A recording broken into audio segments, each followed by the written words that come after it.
Assalamualaikum warahmatullahi wabarakatuh. Halo teman-teman, pernah nggak sih kalian itu mau membuat Google Formulir, tapi lagi gak bawa laptop? Tenang, cukup pakai handphone aja kita udah bisa membuat Google Formulir dengan mudah, cepat, dan praktis di mana aja. Jadi, di video kali ini saya akan menunjukkan langkah-langkah membuat Google Formulir hanya lewat handphone.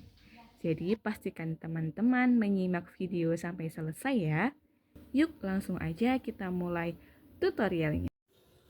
Oke, pertama buka Google Chrome, kemudian klik telusuri dan ketik Google Formulir. Kalau udah, kita klik paling atas.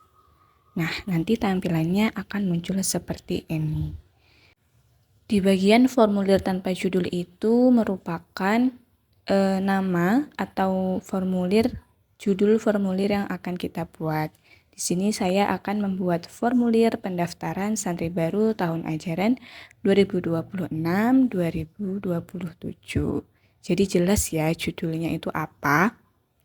Kemudian di bawahnya ada deskripsi formulir. Deskripsi formulir ini kegunaannya adalah menjelaskan apa isi dari formulir ini dan tujuan atau juga bisa sebagai kata pengantar kita untuk responden. Selanjutnya masuk ke bagian pertanyaan. Nah, untuk pertama pasti yang kita butuhkan adalah nama responden. Setelah itu, kalau udah membuat pertanyaan, kita klik panah kecil yang ada di bawahnya. Itu merupakan pilihan yang kita tentukan, jawaban singkat, paragraf, atau lain. Karena nama lengkap itu ya singkat aja, jadi pakai jawaban singkat ya. Kemudian kita aktifkan wajib diisi, karena kalau wajib diisi itu responden nggak bisa mengirim formulir kalau belum diisi. Untuk menambah pertanyaan, kita bisa klik tombol plus di bawah itu ya. Untuk pertanyaan kedua hampir sama ya kayak pertanyaan pertama. Nah, pertanyaan ketiga itu tanggal lahir. Kalau tanggal lahir itu kita bisa memilih yang bagian tanggal. Jangan lupa wajib diisi juga diaktifkan. Pertanyaan keempat ada hobi. Kalau hobi itu kan biasanya banyak ya, orang-orang itu bisa lebih dari satu jawabannya. Jadi kita aktifkan jawaban yang kotak centang. Tuh. Oke, kita aktifkan yang kotak centang. Kalau misalnya jawaban lebih dari satu, kita kasih pilihan tuh ada membaca, menulis, menggambar, bernyanyi. Jadi orang tuh bisa memilih lebih dari satu pakai jawaban dari kotak centang ini. Tambah pertanyaan lagi yaitu pendidikan terakhir. Kalau pendidikan terakhir itu jawabannya hanya satu. Jadi kita aktifkan jawaban yang pilihan ganda. Oke, kita tulis aja SD, SMP itu. Karena kan orang tidak mungkin pendidikan terakhir dua ya. Jadi pendidikan terakhir itu memakai jawaban pilihan ganda.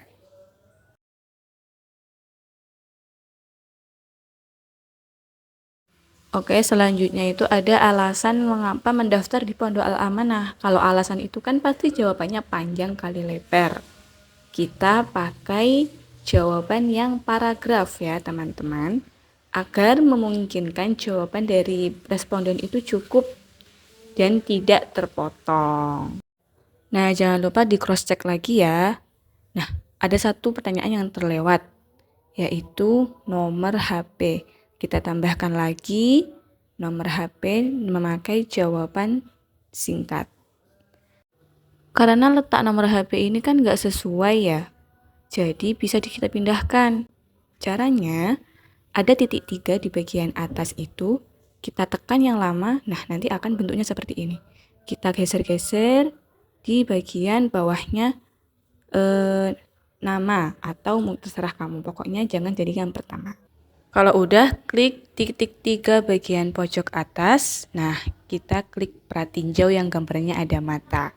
Gunanya apa sih? Gunanya buat melihat bagaimana tampilan formulir kita nanti di responden. Sebelum dipublikasikan, kita klik setelan terlebih dahulu. Ada di bagian atas di bawah judul. Untuk apa sih? Karena di awal tadi sudah ada kata pengantar di bagian deskripsi, sekarang ada kata penutupnya, yaitu di bagian presentasi. Nah, di bagian presentasi itu ada tulisan setelah pengiriman formulir. Di bawahnya ada konfirmasi pesan, kita klik bagian edit dan tulis seluruh kata penutup yang mau kita sampaikan kepada responden. Bisa juga dicantumkan link grup WhatsApp. Nah, langkah yang terakhir adalah mempublikasikan formulir. Caranya, klik tanda panah di pojok kanan atas. Kemudian, klik publikasikan. Nanti akan muncul link yang bisa kita kirimkan ke responden. Agar tidak terlalu panjang, diklik juga persingkat URL dan salin. Nah, link siap dibagikan kepada seluruh responden. Nah, sangat mudah bukan? Tanpa laptop pun kita udah bisa membuat Google Formulir hanya lewat handphone dengan lebih mudah, cepat, dan praktis bisa di mana aja. Cukup sekian tutorial dari saya. Semoga tutorial ini bisa bermanfaat dan membantu teman-teman semua dalam mengerjakan tugas atau membuat survei dan formulir online. See you, sampai jumpa di video selanjutnya. Wassalamualaikum warahmatullahi wabarakatuh.